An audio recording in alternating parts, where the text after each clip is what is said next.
Hey y'all, welcome to my brand new kitchen. I have finally moved in to my new spot with my wife. That's the reason why I've been absent for the past 2.5 months.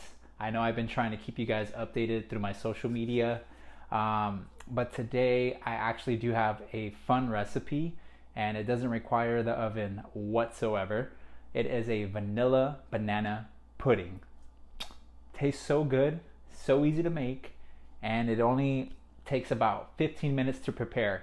So if you're ready, I'm ready. Go ahead and grab a pen and a paper and get ready for that step by step. Let's get to baking.